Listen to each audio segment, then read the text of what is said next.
ನಮಸ್ಕಾರ ವೀಕ್ಷಕರೇ. ನವರಾತ್ರಿ ಹಬ್ಬ ಇನ್ನೇನು ಬರ್ತಾ ಇದೆ. ಇದೇ ಸೋಮವಾರದಿಂದ ನವರಾತ್ರಿ ಹಬ್ಬ ಶುರು ಆಗ್ತಿದೆ. ಪ್ರತಿಯೊಬ್ಬರಿಗೂ ನವರಾತ್ರಿ ಹಬ್ಬ ಹೇಗೆಲ್ಲ ಆಚರಣೆ ಮಾಡಬೇಕು ಅಂತ ಏನಾದ್ರು ಗೊಂದಲ ಇರುತ್ತೆ.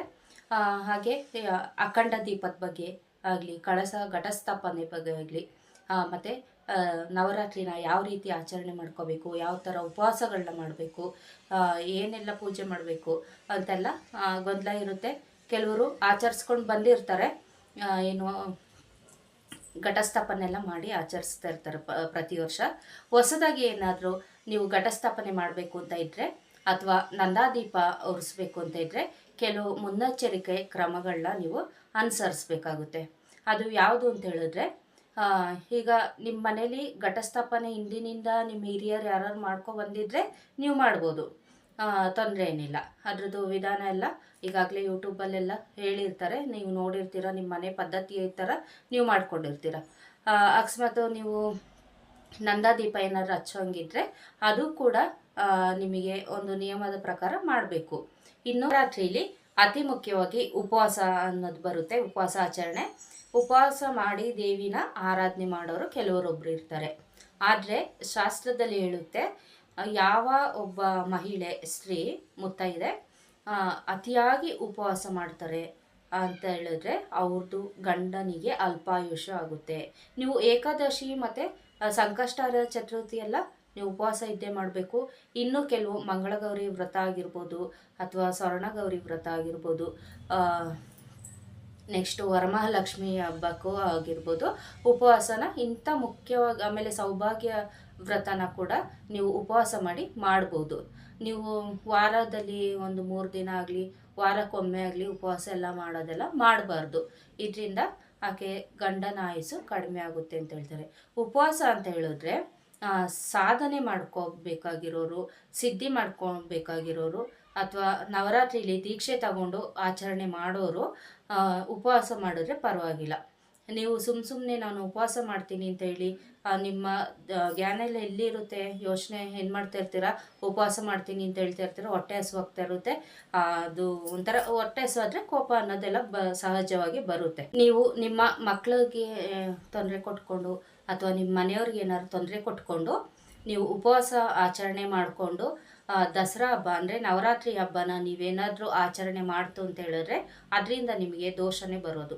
ಹಂಗಾಗಿ ಉಪವಾಸನ ಎಲ್ಲರೂ ಮಾಡಬೇಡಿ. ಯಾರು ಸಿದ್ಧಿ ಸಾಧನೆಗಳನ್ನ ಮಾಡ್ಕೋಬೇಕು, ದೀಕ್ಷೆಗಳನ್ನ ತಗೊಂಡಿರ್ತಾರೆ ಅಂಥವರು ಖಂಡಿತವಾಗ್ಲೂ ಉಪವಾಸ ಮಾಡಿ. ಕೆಲವೊಬ್ಬರು ಆರೋಗ್ಯದಲ್ಲಿ ಏರುಪೇರು ಇರ್ತದೆ, ಅಂಥವರೆಲ್ಲ ನಿಯಮಗಳನ್ನ ಸ್ವಲ್ಪ ಅನುಸರಿಸ್ಕೊಂಡು ಉಪವಾಸ ಮಾಡಿದ್ರೆ ಆಯಿತು. ಅದು ಸಿದ್ಧಿ ಸಾಧನೆ ಯಾರು ಮಾಡ್ತಾರೆ ಅವರಿಗೆ ಮಾತ್ರ. ನಂತರ ಘಟಸ್ಥಾಪನೆ ಬಗ್ಗೆನೂ ನೀವೇನಾದ್ರು ಈಗ ಹೊಸದಾಗಿ ಘಟಸ್ಥಾಪನೆ ಮಾಡ್ತಾ ಇದ್ದೀರಾ ಅಂತ ಅಂದ್ಕೊಳ್ಳಿ. ನಿಮ್ಮ ಮುಂದಿನ ಪೀಳಿಗೆಯವರು ಇದನ್ನ ಮಾಡಬೇಕು. ಆ ವ್ಯವಸ್ಥೆ ಏನಾದ್ರು ಇದೆ ಅಂತ ಅನಿಸಿದ್ರೆ ನೀವು ಘಟಸ್ಥಾಪನೆ ಮಾಡಿ ನವರಾತ್ರಿನ ಆಚರಣೆ ಮಾಡಿ. ಇಲ್ವಾ, ನಿಮ್ಮ ಮನೆ ದೇವ್ರು ಇರುತ್ತೆ ಅಲ್ವಾ, ಹೆಣ್ಣು ದೇವ್ರು ಇರುತ್ತೆ, ಯಾವುದಾದ್ರೂ ಒಂದು ಶಕ್ತಿ ಇದ್ದೇ ಇರುತ್ತೆ. ಆ ದೇವ್ರ ಫೋಟೋದ ಮುಂದೆನೇ ನೀವು ಜಪಗಳನ್ನ ಮಾಡ್ಕೊಳ್ಳಿ, ಮಂತ್ರಗಳನ್ನ ಓದ್ಕೊಳ್ಳಿ, ನೈವೇದ್ಯ ಮಾಡಿ ತಾಯಿನ ಒಂದು ಒಳ್ಳೆ ನಿರ್ಮಲ ಭಾವದಿಂದ ನೀವು ಪೂಜೆ ಮಾಡಿ. ನಿಮಗೆ ಖಂಡಿತವಾಗ್ಲೂ ಅನುಗ್ರಹ ಅನ್ನೋದು ಸಿಕ್ಕೇ ಸಿಗುತ್ತೆ. ಇನ್ನು ಅಖಂಡ ದೀಪನೂ ಅಷ್ಟೇ. ನೀವು ಬೆಳಗ್ಗೆ ಕೆಲಸಕ್ಕೆ ಹೋಗಬೇಕು, ಸಂಜೆ ಬಂದು ದೀಪನ ಎಲ್ಲ ಜಾಗ್ರತೆ ಮಾಡಬೇಕಾಗುತ್ತೆ. ಅಂಥವ್ರು ಖಂಡಿತವಾಗ್ಲೂ ಅಖಂಡ ದೀಪ ನೀವು ಹಿಂದೆಲ್ಲ ಆಚರಣೆ ಮಾಡ್ಕೊ ಬಂದಿದ್ರೆ ಖಂಡಿತವಾಗ್ಲೂ ಮಾಡಿ. ಆದರೆ ದೀಪಕ್ಕೆ ದೋಷ ಆಗಬಾರ್ದು. ಯಾಕೆಂತ ಹೇಳಿದ್ರೆ ದುರ್ಗಾ ದೇವಿನೇ ನಿಮ್ಮ ಮನೆಯಲ್ಲಿ ಜ್ವಾಲ ದೇವಿಯಾಗಿ ಬಂದು ಉರಿತಿರ್ತಾಳೆ.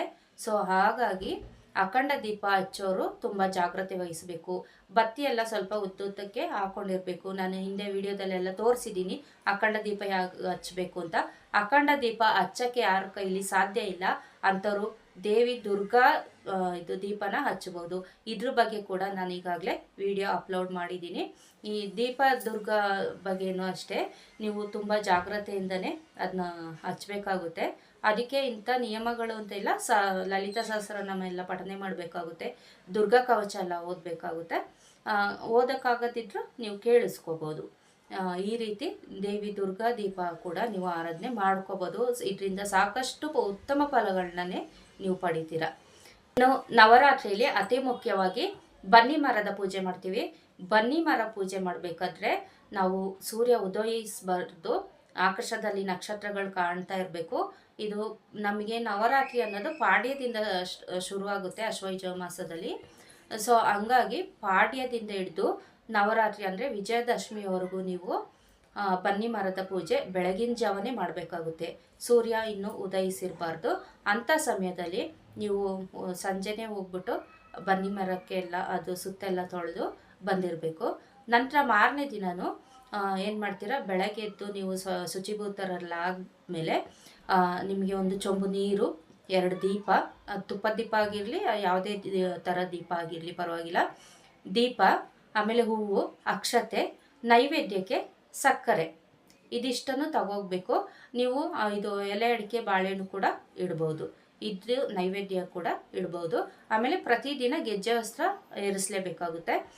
ಸೊ ಹಂಗಾಗಿ ಗೆಜ್ಜೆ ವಸ್ತ್ರ ಕೂಡ ತಗೋಗಿ ನಂತರ ನೀವು ಬನ್ನಿ ಮರದ ಹತ್ರ ಹೋಗಿ ಅದು ನೀರು ಏನು ತಗೋಗಿರ್ತೀರ ಅದನ್ನ ತುಂಬ ಕ್ಲೀನಾಗಿ ಬನ್ನಿ ಮರನೆಲ್ಲ ತೊಳೆದು ನಂತರ ಅರಿಶಿನ ಕುಂಕುಮ ಎಲ್ಲ ಇಟ್ಟು ಅದಕ್ಕೆ ಹೂವು ಹಾಕಿ ಗೆಜ್ಜೆ ವಸ್ತ್ರ ಹಾಕಿ ನಂತರ ಆರತಿ ಮಾಡಿ ನೀವು ಬನ್ನಿ ಮರದ ಪೂಜೆ ಮಾಡೋ ಸಂದರ್ಭದಲ್ಲಿ ಓಂ ರೀಂ ದುಮ್ ದುರ್ಗಾಯ ನಮಃ ಈ ಮಂತ್ರನ ಹೇಳ್ಕೋತಾ ನೀವು ಬನ್ನಿ ಮರದ ಪೂಜೆ ಮಾಡಿಬಿಟ್ಟು ನಮಸ್ಕಾರ ಮಾಡಿ ಬರಬೇಕು. ಇದನ್ನ ನೀವು ಪ್ರತಿ ನವರಾತ್ರಿ ದಿನ ಮಾಡ್ಬೋದು. ಅಂದರೆ 9 ದಿನಗಳ ಕಾಲ ಕೂಡ ನೀವು ಮಾಡಬೇಕು, ಒಂದು ದಿನ ಮಿಸ್ ಆಗಬಾರ್ದು. ಆಮೇಲೆ ನಾವು ನವರಾತ್ರಿಲಿ ಪ್ರಥಮವಾಗಿ 3 ದಿನಗಳ ಕಾಲ ಕಾಳಿ ದೇವರ ಆರಾಧನೆ ಮಾಡ್ತೀವಿ. ಇನ್ನು 3 ದಿನಗಳ ಕಾಲ ನಾವು ಮಹಾಲಕ್ಷ್ಮೀ ದೇವರ ಆರಾಧನೆ ಮಾಡ್ತೀವಿ. ಇನ್ನೂ 3 ದಿನಗಳ ಕಾಲ ನಾವು ಮಹಾ ಸರಸ್ವತಿ ದೇವಿನ ಆರಾಧನೆ ಮಾಡ್ತೀವಿ. ಅದಕ್ಕಿಂತ ಮುಂಚೆ ನಾವು ಮನೆಯಲ್ಲೆಲ್ಲ ಯಾವ ರೀತಿ ಸ್ವಚ್ಛ ಮಾಡ್ಕೋಬೇಕು ಅಂತ ಹೇಳಿದ್ರೆ, ಇವತ್ತು ಶನಿವಾರ ಇರುತ್ತೆ, ಶನಿವಾರ ನೀವು ಮನೆಯನ್ನೆಲ್ಲ ತುಂಬ ಕ್ಲೀನ್ ಮಾಡಿಕೊಂಡು ಗಂಜಲ ಎಲ್ಲ ಹಾಕಿ ಕ್ಲೀನ್ ಮಾಡ್ಕೋಬೇಕು. ಅಮಾವಾಸ್ಯೆ ಪೂಜೆ ಮಾಡ್ಕೋಬೋದು, ಅದು ಬೇರೆ ಥರ ಪೂಜೆ ಇರುತ್ತೆ, ಅಮಾವಾಸ್ಯೆ ಪೂಜೆನ ಮಾಡ್ಕೋಬೋದು. ಇನ್ನು ಪಾಡ್ಯದಲ್ಲಿ ನಿಮಗೆ ನವರಾತ್ರಿ ಸ್ಟಾರ್ಟ್ ಆಗೋದ್ರಿಂದ ಬೆಳಗ್ಗೆನೇ ಎದ್ದು ಮನೆಗೆಲ್ಲ ಮತ್ತೆ ಎಲ್ಲ ಸ್ವಚ್ಛ ಎಲ್ಲ ಮಾಡಿ ನೀವು ಸ್ನಾನ ಎಲ್ಲ ಮಾಡಿಕೊಂಡು ಬನ್ನಿ ಮರದ ಪೂಜೆ ಮುಗಿದ ಮೇಲೆ ನೀವು ಘಟಸ್ಥಾಪನೆ ಮಾಡಬೇಕಾಗುತ್ತೆ. ಘಟಸ್ಥಾಪನೆ ಮಾಡೋಕ್ಕೆ ಆಚರಣೆ ಇರೋಂಥವ್ರು ಘಟಸ್ಥಾಪನೆ ಮಾಡಿ. ಇಲ್ಲ ನಾನು ಈ ವರ್ಷ ಮಾಡಿ ಮುಂದಿನ ವರ್ಷ ಬಿಡ್ತೀನಿ, ಇನ್ನೊಂದೆರಡು ವರ್ಷ ಮಾಡಲ್ಲ, 3 ವರ್ಷ ಮಾಡಿ ಬಿಡ್ತೀನಿ, 5 ವರ್ಷ ಮಾಡಿಬಿಡ್ತೀನಿ ಅನ್ನೋರು ಖಂಡಿತವಾಗ್ಲೂ ಘಟಸ್ಥಾಪನೆ ಮಾಡಿ ಆಚರಣೆ ಮಾಡಬೇಡಿ. ಅಖಂಡ ದೀಪನೂ ಅಷ್ಟೇ, ಅಖಂಡ ದೀಪ ಯಾರೆಲ್ಲ ಹಚ್ತೀರಾ ಅವರು ಕೂಡ ನೀವು ಪ್ರತಿ ವರ್ಷ ಮಾಡ್ತೀನಿ ಅಂತ ಹೇಳಿದ್ರೆ ಮಾತ್ರ ಅಖಂಡ ದೀಪ ಹಚ್ಚಿ ಆರಾಧನೆ ಮಾಡಿ. ಇಲ್ಲಾಂದರೆ ಮಾಮೂಲಿ ನಿಮ್ಮ ಕೈಲಿ ಎಷ್ಟು ದೀಪ ಆಗುತ್ತೆ, 2 ದೀಪ ಹಚ್ತೀರಾ ಅಥವಾ 5 ದೀಪ ಹಚ್ತೀರಾ, ಇದನ್ನ ನೀವು ಬೆಳಗ್ಗೆ ಸಂಜೆ ದೀಪ ಹಚ್ಚಿ ದೇವಿನ ಆರಾಧನೆ ಮಾಡ್ಬೋದು. ಇಲ್ಲ ದೀಕ್ಷೆ ತಗೊಂಡು ನೀವು ಸಂಕಲ್ಪ ಮಾಡಿಕೊಂಡು ಯಾರೆಲ್ಲ ಆಚರಣೆ ಮಾಡ್ತೀರಾ ಕೆಲವೊಂದು ನಿಯಮಗಳನ್ನ ನೀವು ಅನುಸರಿಸಲೇಬೇಕಾಗುತ್ತೆ. ಬ್ರಹ್ಮಚಾರ್ಯನ ಅನುಸರಿಸ್ಬೇಕಾಗುತ್ತೆ. ನೀವು ಕಾಲಿಗೆ ಚಪ್ಪಲಿಗಳನ್ನ ಹಾಕೋಬಾರ್ದು, ಎಲ್ಲೋದ್ರೂ ಚಪ್ಪಲಿ ಹಾಕ್ಕೊಂಡು ಹೋಗಬೇಡಿ. ನಂತರ ಯಾರ ಮನೆಗೂ ಹೋಗಬಾರ್ದು. ಯಾರು ನವರಾತ್ರಿನ ದೀಕ್ಷೆ ತಗೊಂಡು ಸಂಕಲ್ಪ ತಗೊಂಡು ಆಚರಣೆ ಮಾಡ್ತಿದ್ದೀರಾ ಅವರು ದಯವಿಟ್ಟು ಯಾರ ಮನೆಗೂ ಹೋಗಬೇಡಿ. ಅಕಸ್ಮಾತ್ ಹೋಗಲೇಬೇಕು, ಒಂದು ಅರಿಶಿನ ಕುಂಕುಮಕ್ಕೆ ಏನಾದರೂ ಕರೆದ್ರು ಅಂತೇಳಿದ್ರೆ ದೇವಿಯಲ್ಲಿ ಕ್ಷಮಾಪಣೆ ಕೇಳಿ ನಂತರನೇ ನೀವು ಹೋಗಬೇಕು. ಇನ್ನು ಅಖಂಡ ದೀಪ ಯಾರೆಲ್ಲ ಹಚ್ಚಿರ್ತೀರ ಅವರು ಯಾವುದೇ ಕಾರಣಕ್ಕೂ ಮನೆ ಬಾಗಿಲು ಹಾಕ್ಕೊಂಡು ಬೀಗ ಹಾಕ್ಕೊಂಡು ಹೋಗಬಾರ್ದು. ಇದನ್ನೆಲ್ಲ ನೀವು ನೋಡ್ಕೋಬೇಕು. ನೋಡಿಕೊಂಡೆ ನೀವು ಈ ಆಚರಣೆ ಮಾಡಬೇಕಾ ಬಿಡಬೇಕಾ ಅನ್ನೋದು ನೀವು ಸಂಕಲ್ಪ ತಗೊಂಡೇ ಮಾಡಬೇಕು. ಇನ್ನು ದೇವಿ ಸಾಧನೆ ಮಾಡೋರು ಇರ್ತಾರೆ, ಅಂಥವರೆಲ್ಲ ಉಪವಾಸ ಮಾಡ್ಬೋದು. ಈಗಾಗಲೇ ಉಪವಾಸದ ಬಗ್ಗೆ ಹೇಳಿದ್ದೀನಿ ನಾನು. ಅವು ಮಾಂಸಾಹಾರನ ಯಾವುದೇ ಕಾರಣಕ್ಕೂ ತಗೋಬಾರ್ದು. ಸಾತ್ವಿಕ ಆಹಾರನ ಮಾತ್ರ ತಗೊಂಡು ನೀವು ನವರಾತ್ರಿಗಳಲ್ಲಿ ದೇವಿ ಆರಾಧನೆ ಮಾಡಬೇಕಾಗುತ್ತೆ. ಇನ್ನು ದೇವಿ ದುರ್ಗಾ ದೀಪ ಹಚ್ಚೋರು ಕೂಡ ಸಾತ್ವಿಕ ಆಹಾರಗಳನ್ನೇ ತಗೋಬೇಕು. ಪ್ರತಿದಿನ ದೇವಿಗೆ ನೈವೇದ್ಯ ಇಡಬೇಕು. ಇನ್ನು ಅಖಂಡ ದೀಪ ಹಚ್ಚೋರು ಹಾಗೆ ದುರ್ಗಾ ದೀಪ ಯಾರು ಹಚ್ತೀರಾ ಅವರು ದುರ್ಗಾ ದೀಪ ಕವಚ ಅಂತಲೇ ಬರುತ್ತೆ, ಅದನ್ನ ಹಚ್ಕೊಳ್ಳಿ. ಶ್ಲೋಕಗಳನ್ನ ಹೇಳಿ, ಮಂತ್ರಗಳನ್ನ ಹೇಳ್ಕೊಳ್ಳಿ, ಜಪ ಮಾಡ್ಕೊಳ್ಳಿ, ಏನಾದರೂ ಮಾಡ್ಕೊಳ್ಳಿ. ಒಟ್ಟಲ್ಲಿ ತುಂಬ ಅಲಂಕಾರ ಮಾಡ್ಕೊಂಡು ಅವಾಗ ಕನ್ನಡಿ ನೋಡೋದಾಗಲಿ ಸುಮ್ಮನೆ ಕಿರ್ಚಾಡ್ಕೊಂಡು ಮಾತಾಡೋದಾಗಲಿ ಅವೆಲ್ಲ ಮಾಡಬಾರ್ದು. ಆದಷ್ಟು ದೇವ್ರ ನಾಮಸ್ಮರಣೆ ಮಾಡ್ತಾಯಿರಿ. ಖಂಡಿತವಾಗ್ಲೂ ಅದೊಂದು ದೈವ ಶಕ್ತಿ, ದುರ್ಗಾ ಶಕ್ತಿ ಅಂತ ಏನಿದೆ ಅದು ನಿಮ್ಮನ್ನ ತುಂಬ ಸದಾಕಾಲ ಕಾಯುತ್ತೆ. ಯಾರೆಲ್ಲ ತುಂಬ ಕಷ್ಟದಲ್ಲಿದ್ದೀರಾ, ನೋವಲ್ಲಿದ್ದೀರಾ, ಅವ್ರನ್ನೆಲ್ಲ ಅದೆಲ್ಲ ನಿವಾರಣೆ ಮಾಡ್ತಾಳೆ ದುರ್ಗಾದೇವಿ. 9 ಅವತಾರ. ಈಗ ದೇವಾನುದೇವತೆಗಳು ಕಷ್ಟ ಬಂದಾಗನೇ ಹೋಗಿ ದೇವರಲ್ಲಿ ಪ್ರಾರ್ಥನೆ ಮಾಡ್ಕೋತಾರೆ, ನಮಗಿಂತ ಕಷ್ಟ ಬಂದಿದೆ, ಇದರಿಂದ ನಮಗೆ ಮುಕ್ತಿ ಕೊಡಿಸಿ ಅಂತ. ಅಂಥ ಸಮಯದಲ್ಲಿ ದೇವಿ ನಾನಾ ಅವತಾರ ವ್ಯಕ್ತಿ ದೇವಾನುದೇವತೆಗಳಿಗೇನೆ ಇದು ಏನು ಒಂದು ಒಳ್ಳೆ ಜೀವನಾನ ಅಂದರೆ ನೆಮ್ಮದಿ ಕೊಟ್ಟಂಥ ತಾಯಿ. ಇನ್ನು ನಾವು ಅವ್ರ ಮಕ್ಕಳು, ನಮಗೆ ನಮ್ಮ ಜೀವನನೂ ಅದು ಒಂದು ನಾವು ಒಳ್ಳೆ ರೀತಿಯಲ್ಲಿ ನಡ್ಕೊಂಡು ಹೋದರೆ ನಮ್ಮ ಜೀವನನೂ ಅವಳು ಒಂದು ಸರಿದಾರಿಗೆ ತರ್ತಾಳೆ, ನಮಗೂ ನೆಮ್ಮದಿ ಅನ್ನೋದು ಕೊಡ್ತಾಳೆ. ನಮಗೆ ಯಾರೆಲ್ಲ ಶತ್ರುಗಳು ನಮಗೆ ಕೆಡುಕು ಮಾಡ್ತಾರೆ ಅಂಥವ್ರಿಗೆ ಸರಿಯಾದ ತಕ್ಕ ಪಾಠ ಕಲಿಸ್ತಾಳೆ. ಎಲ್ಲದಕ್ಕೂ ಸಮಯ ಬರಬೇಕು, ಸಮಯಕ್ಕೋಸ್ಕರ ನಾವು ಕಾಯಲೇಬೇಕಾಗುತ್ತೆ. ಇವತ್ತು ನಾನು ದೀಪ ಹಚ್ಚಿದ್ದೀನಿ, ನಾನು ಇವತ್ತು ಕಳಸ ಪೂಜೆ ಮಾಡಿದ್ದೀನಿ, ನಾನು ಇವತ್ತು ದೇವರಿಗೆ ಹೂವು ಇಟ್ಟಿದ್ದೀನಿ, ನೈವೇದ್ಯ ಇಟ್ಟಿದ್ದೀನಿ, ನಾನು ಪೂಜೆ ಮಾಡಿದ್ದೀನಿ, ನನಗೇನೂ ಆಗಿಲ್ಲ, ಇದು ಮಾಡಬಾರ್ದು. ಸಮಯಕ್ಕೆ ಸರಿಯಾಗಿ ಎಲ್ಲನೂ ಹಾಗೆ ಆಗುತ್ತೆ. ಈ ಕೆಲವು ಹೆಣ್ಮಕ್ಳಿಗೆ ಈ ನವರಾತ್ರಿ ಟೈಮಲ್ಲಿ 9 ದಿನ ಪೂಜೆ ಮಾಡೋಕ್ಕಾಗಲ್ಲ ಅಂತ ಪೀರಿಯಡ್ಸ್ ಟೈಮ್ ಏನಾದ್ರು ಇದ್ದರೆ ನಿಮಗೆ ಏಕೆಂತ ಹೇಳಿದ್ರೆ ಮೊದಲ 3 ದಿನ ಕಾಳಿ ದೇವರು, ಇನ್ನು 3 ದಿನ ಲಕ್ಷ್ಮೀ ದೇವರು, ಇನ್ನು 3 ದಿನ ಸರಸ್ವತಿ ದೇವಿನ ನಾವು ಆರಾಧನೆ ಮಾಡ್ತೀವಿ. ಈ ಮೂರು ದೇವರಲ್ಲಿ ಯಾವುದಾದ್ರೂ ಒಂದು ದೇವ್ರನ್ನ ನಿಮಗೆ ಆರಾಧನೆ ಮಾಡೋಕ್ಕೆ ಅನುಕೂಲ ಸಿಗುತ್ತೆ. ಅದರಿಂದ 3 ದಿನ ಆದರೂ ನವರಾತ್ರಿ ಹಬ್ಬನ ಮಾಡ್ಕೊಳ್ಳಿ. ನಂತರ ಸೂತಕ ಇದ್ದರೆ ಮನೇಲಿ ಯಾರೂ ಬೇಜಾರು ಮಾಡ್ಕೋಬೇಡಿ. ನೆಕ್ಸ್ಟ್ ಇಯರು ನವರಾತ್ರಿ ಬರುತ್ತೆ. ನಮಗೆ ಶರನ್ನವರಾತ್ರಿ ಅಂತ ಹೇಳೋದು ವಿಜಯನಗರ ಸಾಮ್ರಾಜ್ಯದ ರಾಜರು ಒಂದು ಕೊಡುಗೆಯಾಗಿ ಕೊಟ್ಟಿದ್ದಾರೆ. ಅದರಿಂದ ಇದು ವಿಜೃಂಭಣೆಯಿಂದ ನಾವು ಆಚರಣೆ ಮಾಡ್ತೀವಿ. ಇದ್ರ ಜೊತೆಗೆ ಚೈತ್ರ ನವರಾತ್ರಿ ಅಂತ ಬರುತ್ತೆ, ಅದು ಏಪ್ರಿಲ್ ಮತ್ತು ಮಾರ್ಚ್ ಅಥವಾ ಏಪ್ರಿಲ್ ತಿಂಗಳಲ್ಲಿ ಬರುತ್ತೆ, ಚೈತ್ರ ಮಾಸದಲ್ಲಿ ಬರೋಂಥ ನವರಾತ್ರಿ ಅದು. ಆವಾಗ ಕೂಡ ನೀವು ಅದು ಶ್ರೀರಾಮ ನವಮಿ ಆ ಟೈಮಲ್ಲಿ ಬರುತ್ತೆ, ಆವಾಗ ಕೂಡ ನೀವು ನವರಾತ್ರಿನ ಆಚರಣೆ ಮಾಡ್ಬೋದು.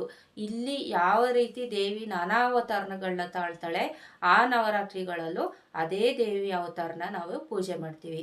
ನಿಮಗೆ ಅದು ಮಿಸ್ ಆಯಿತು ಅಂತ ಹೇಳಿದ್ರೆ ಆಷಾಢ ಮಾಸದಲ್ಲಿ ಬರುತ್ತೆ ಗುಪ್ತ ನವರಾತ್ರಿ ಅಂತ, ಅಲ್ಲೂ ಕೂಡ ನಿಮ್ಗೆ ಅವತ್ತು ವಾರಾಹಿ ದೇವರನ್ನಂತೂ ತುಂಬ ಚೆನ್ನಾಗಿ ವಿಜೃಂಭಣೆಯಿಂದ ನಾವು ಏನು ಆರಾಧನೆ ಮಾಡ್ತೀವಿ. ಆ ನವರಾತ್ರಿನ ಕೂಡ ಇಷ್ಟೇ ಪ್ರಾಮುಖ್ಯತೆ ಕೊಟ್ಟು ಆಚರಣೆ ಮಾಡ್ಬೋದು. ನಮಗೆ ಈ ನವರಾತ್ರಿಗಳಲ್ಲೆಲ್ಲ ಒಂದೇ ಫಲಿತಾಂಶ ಸಿಗುತ್ತೆ. ಅದರಿಂದ ಶರನ್ನವರಾತ್ರಿ ಆಚರಣೆ ಮಾಡೋಕ್ಕೆ ಯಾರಿಂದ ಸಾಧ್ಯ ಇಲ್ಲ, ನೀವು ಚೈತ್ರ ನವರಾತ್ರಿ ಅಥವಾ ಗುಪ್ತ ನವರಾತ್ರಿನ ಆಚರಣೆ ಮಾಡ್ಬೋದು. ಇಲ್ಲ ನಾವು ಶರನ್ನವರಾತ್ರಿನೇ ಆಚರಣೆ ಮಾಡ್ತೀವಿ, ನಮಗೆ ಇದೇ ತುಂಬ ಇಷ್ಟ ಅಂತ ಹೇಳಿದ್ರೆ ನೀವು ಮುಂದಿನ ವರ್ಷ ಗಂಟ ಕಾಯಬೇಕಾಗುತ್ತೆ. ಹಾಗೆ ಮನೆಯಲ್ಲಿ ಯಾರೊಬ್ಬರೂ ಈ ನವರಾತ್ರಿನ ಆಚರಣೆ ಮಾಡೋದ್ರಿಂದ ಇಡೀ ಕುಟುಂಬಕ್ಕೆ ಒಳ್ಳೆಯದಾಗುತ್ತೆ. ಮಕ್ಕಳಿಗೆ ವಿದ್ಯಾಭ್ಯಾಸಕ್ಕೆ ಇರ್ಬೋದು, ಅವರು ಜ್ಞಾಪಕ ಶಕ್ತಿಗೆ ಇರ್ಬೋದು, ನಿಮ್ಮ ಮೇಲೆ ಏನಾದರೂ ಮಾಟ ಮಂತ್ರಗಳು ಅಥವಾ ನೆಗೆಟಿವ್ ಎನರ್ಜಿ ಏನಾದ್ರು ಇದ್ದರೆ ಅಥವಾ ಆರೋಗ್ಯ ಸಮಸ್ಯೆ ಇದ್ದರೆ, ಕೆಲವರಿಗೆ ಊಟಕ್ಕೂ ತುಂಬ ತೊಂದರೆ ಇರುತ್ತೆ, ಅಂಥವ್ರಿಗೂ ಒಂದು ಈ ನವರಾತ್ರಿಗಳನ್ನ ನೀವು ಯಥಾಶಕ್ತಿ ಆಚರಣೆ ಮಾಡಿ. ಘಟಸ್ಥಾಪನೆ ಮಾಡಬೇಕು ಅಂತಲೇ ಇಲ್ಲ, ನಂದಾದೀಪ ಹಚ್ಚಬೇಕು ಅಂತಲೇ ಇಲ್ಲ ದೇವಿಗೆ ಒಂದೇ ಒಂದು ಹೂವು ಹಾಕಿ ನಿಮ್ಮ ಕೈಲಾದರೆ 1 ಗ್ಲಾಸ್ ಹಾಲು ಇಡಿ ಅಥವಾ 1 ಗ್ಲಾಸ್ ನೀರೇ ಇಡಿ, ಪರವಾಗಿಲ್ಲ. ಆ ದೇವಿನ ಏನು ಮನಸಾರೆ ತೃಪ್ತಿಯಿಂದ ಆರಾಧನೆ ಮಾಡಿ. ಖಂಡಿತವಾಗ್ಲೂ ನಿಮಗೆ ದೇವಿ ಒಂದು ಒಳ್ಳೆ ಅನುಗ್ರಹ ಕೊಡ್ತಾಳೆ. ಆದರೆ ಗಮನದಲ್ಲಿ ಇಟ್ಕೊಳ್ಳಿ, ಯಾರ ಹತ್ರ ಜಗಳ ಆಡಬಾರ್ದು, ಯಾರನ್ನ ಬೈಕೋಬಾರ್ದು. ನೀವು ಆದಷ್ಟು ದೇವಿ ನಾಮ ಜಪನೇ ಮಾಡ್ತಾ ಇರಬೇಕು. ನಿಮಗೇನೂ ಆಗೋದಿದ್ರೆ ಓಂ ರೀಂ ಧುಮ್ ದುರ್ಗಾಯ ನಮಃ ಈ ಮಂತ್ರನೇ ಹೇಳ್ಕೊತಾ ಇರಿ. ಕೆಲಸ ಮಾಡ್ತಾ ಇರ್ತೀರಾ ಈ ಮಂತ್ರ ಹೇಳ್ಕೊಂಡೇ ಮಾಡಿ. ಏನು ಮನ್ಕೊಂಡಿರ್ತೀರ ಈ ಮಂತ್ರ ಹೇಳ್ಕೊಂಡೆ ಮನ್ಕೊಳ್ಳಿ. ಆಮೇಲೆ ಯಾರು ಸಂಕಲ್ಪ ಸಂಕಲ್ಪ ಎಲ್ಲ ತಗೊಂಡು ದೀಕ್ಷೆ ತಗೊಂಡು ನವರಾತ್ರಿನ ಆರಾಧನೆ ಮಾಡ್ತೀರಾ, ಆಚರಣೆ ಮಾಡ್ತೀರಾ, ಅವರು ಬೆಡ್ ಮೇಲೆಲ್ಲ ಮನ್ಕೋಬಾರ್ದು, ಒಂದು ಚಾಪೆ ಹಾಸ್ಕೊಂಡು ಚಾಪೆ ಮೇಲೆ ಮನ್ಕೋಬೇಕು. ಕೆಲವೊಂದು ನಿಯಮಗಳನ್ನ ನೀವು ಖಂಡಿತವಾಗ್ಲೂ ಆಚರಣೆ ಮಾಡಲೇಬೇಕು, ಸಂಕಲ್ಪ ತಗೊಂಡು ದೀಕ್ಷೆ ತಗೊಂಡು ಆಚರಣೆ ಮಾಡೋರಿಗೆ. ಇಲ್ಲ ನಾವು ಸರ್ವೇ ಸಾಮಾನ್ಯವಾಗಿ ಆಚರಣೆ ಮಾಡ್ತೀವಿ ಅಂತ ಹೇಳಿದ್ರೆ ಆದರೆ ಹೆಚ್ಚಾಗಿ ಸಾತ್ವಿಕ ಆಹಾರನೇ ಉಪಯೋಗ ಮಾಡಿ. ನೀವು ಮಾಂಸ ತಿನ್ನೋದಾಗಲಿ, ಮೀನು ತಿನ್ನೋದಾಗಲಿ, ಆಮೇಲೆ ಕುಡಿಯೋದಾಗಲಿ, ಅಂದರೆ ಡ್ರಿಂಕ್ಸ್ ಎಲ್ಲ ಮಾಡ್ತಾರೆ ಕೆಲವರು, ಆ ಥರ ಎಲ್ಲ ಮಾಡಿಕೊಂಡು ನಾನು ಪೂಜೆ ಮಾಡ್ತೀನಿ ಪುನಸ್ಕಾರ ಮಾಡ್ತೀನಿ ಅಂತ ಮಾಡೋಕ್ಕೆ ಹೋಗ್ಬೇಡಿ. ಯಥಾಶಕ್ತಿ ನಿಮ್ಮ ಕೈಲಿ ಏನಾಗುತ್ತೆ ಆ ಥರ ಮಾಡಿ. ಪ್ರತಿದಿನ ದೇವಸ್ಥಾನಕ್ಕೆ ಹೋಗೋ ಅನುಕೂಲ ಇದ್ದರೆ ದೇವಸ್ಥಾನಕ್ಕೆ ಹೋಗಿ ಬನ್ನಿ. ಯಾಕೆಂತ ಹೇಳಿದ್ರೆ ಅಲ್ಲೊಂದು ಅಮ್ಮಂದು ಒಂದು ಒಳ್ಳೆ ಒಂದು ವಿಶ್ವ ಎನರ್ಜಿನೇ ಅಲ್ಲಿರುತ್ತೆ. ಅದರಲ್ಲಿ ಅದನ್ನ ನೀವು ತಗೋಬೋದು. ಅಮ್ಮ ನಿಮಗೂ ಕೂಡ ಅನುಗ್ರಹ ಮಾಡ್ತಾಳೆ. ಸೊ ಹಂಗಾಗಿ ನೀವು ಪ್ರತಿದಿನ ದೇವಸ್ಥಾನಕ್ಕೆ ಹೋಗಿ ಬನ್ನಿ. ದಿನಕ್ಕೊಂದೊಂದು ಅಲಂಕಾರ ಮಾಡಿರ್ತಾರೆ. ಇನ್ನೂ ಈ ನವರಾತ್ರಿ ಬಗ್ಗೆ ಇನ್ನೂ ಮಾತಾಡ್ತವ್ರೆ ತುಂಬಾ ಇರುತ್ತೆ.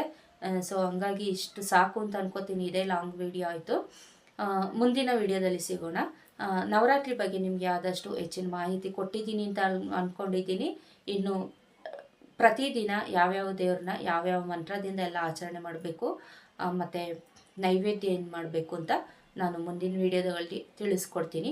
ಈ ವಿಡಿಯೋ ನಿಮಗೆ ಇಷ್ಟ ಆಗಿದ್ರೆ ಲೈಕ್ ಮಾಡಿ, ಶೇರ್ ಮಾಡಿ, ಹಾಗೆ ಸಬ್ಸ್ಕ್ರೈಬ್ ಮಾಡ್ಕೊಳ್ಳೋದು ಮರಿಬೇಡಿ. ಮುಂದಿನ ವಿಡಿಯೋದಲ್ಲಿ ಸಿಗೋಣ. ಧನ್ಯವಾದಗಳು.